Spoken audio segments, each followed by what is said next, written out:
பாத்துட்டு வந்துட்டேனே. விஜய் நம்ம பார்க்காம இருக்க முடியல.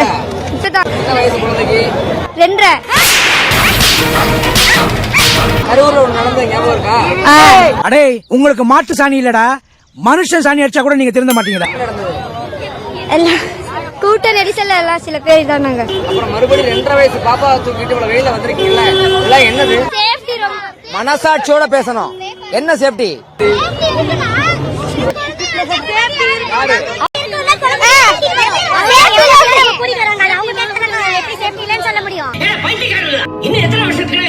இவ்வளவு நடந்ததுக்கு அப்புறம் உங்களுக்கு ஒரு பொது மனிதாபிமானமே இருக்காதாமா? இவ்வளவு வெயில்ல 2.5 வயசு குழந்தைய தூக்கிட்டு வந்தப்போ இன்னமும் நியாயப்படுத்துறீங்கல்ல, உங்களுக்கு மனசாட்சி இல்லையா? எங்க தளபதியை பார்க்கணும், எங்களுக்கு அதுதான் முக்கியம். சேஃப்டி இல்ல, மனசாட்சி எல்லாம் இல்ல. எங்க தளபதிக்கு அப்புறம் தான் எங்களுக்கு மனசாட்சி.